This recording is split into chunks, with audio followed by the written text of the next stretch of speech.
rocha, então, essa cadeia de montanhas, toda ela foi temperizada e veio formar o quê? Onde nós estamos aqui agora, que é chamado planície costeira do estado do Rio Grande do Sul. É como se fosse um aterramento em direção ao oceano. Tanto é que se eu fizer um furo lá no campus do Capão do Leão, lá da UFPEL, a 30, 40 metros de profundidade, eu tenho a mesma rocha que aparece acima da Cota-Caré. Se eu fizer um furo aqui, a mais ou menos 70, 80 metros de profundidade, vou encontrar a mesma rocha. Se eu for lá no meio da Laguna dos Patos, a 200, 250 metros de profundidade, eu encontro a mesma rocha. Se eu for lá do outro lado, em São José do Norte, Bojuru, 300, 350 metros. E se entrar o oceano adentro, o oceano Atlântico adentro, até 500 metros eu continuo achando as mesmas rochas que tem aqui no Capão do Leão, dessa antiga cadeia de montanhas. Ou seja, eu tinha uma cadeia de montanhas que tinha uma parte baixa, uma parte elevada. Então, toda essa parte aqui veio, os sedimentos foram transportados e ocuparam esses buracos aqui, formando a chamada planície costeira. Tranquilos até aqui? Então, do intemperismo que a gente tem que guardar, o físico ele vai desagregar, ou seja, vai separar esses grãos minerais, e o químico vai decompor, formando minerais estáveis agora nessas novas condições. Tranquilo? Muito bem. E o biológico? Bom, a diferença entre o biológico, o físico e o químico que a gente veio conversando, é que o físico e o químico pegam grandes áreas.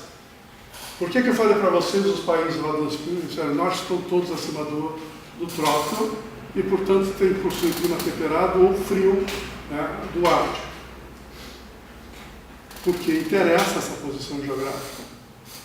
Porque abaixo do Equador, por exemplo, na nossa zona aqui da Amazônia, até Minas Gerais, norte de São Paulo, é clima tropical puro.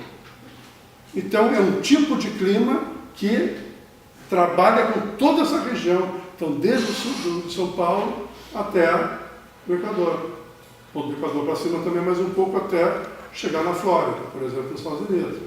Então toda essa parte aqui é tropical. Daqui para baixo, daqui para cima, eu entro nos trópicos, Câncer e Capricórnio, e aí já pego o clima temperado, até estar no círculo polar antártico ou ártico. E aí clima frio.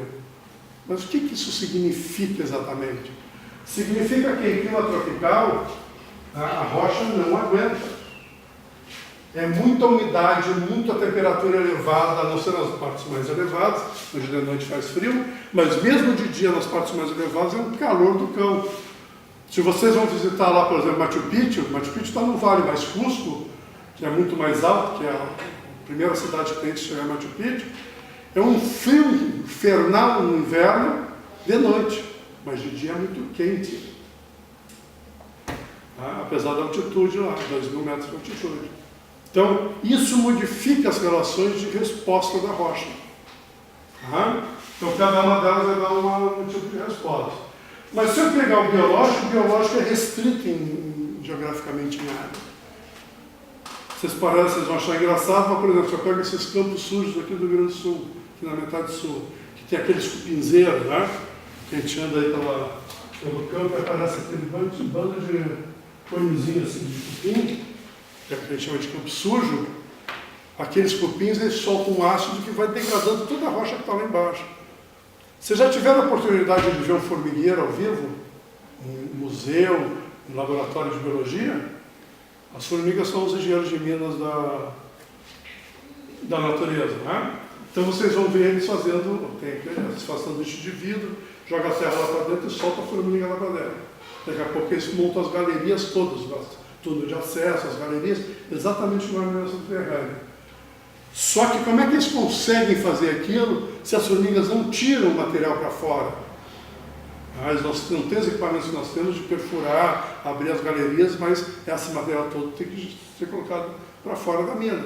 O que a formiga faz? Ela tem o ácido fórmico, onde ela, com a saliva, com aquele ácido fórmico, ela consegue, como se fosse um cimento, segurar as paredes para não desmoronar dentro do formigueiro. Mas ao mesmo tempo que ela está fazendo isso, ela está decompondo os minerais que estão ali, para ficarem mais estáveis, por causa do ácido fórmico.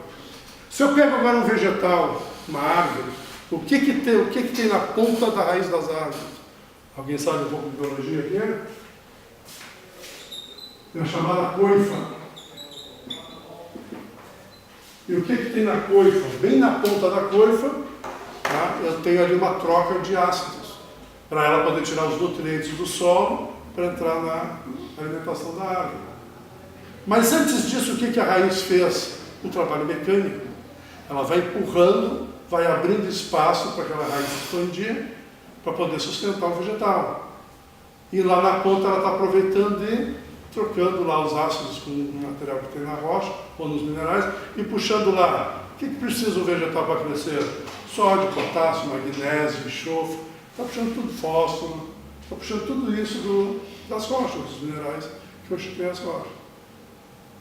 E como é que eu sei exatamente qual é o campo de ação de uma árvore? Ora, vamos supor que isso aqui seja a copa de uma árvore. Se eu quero saber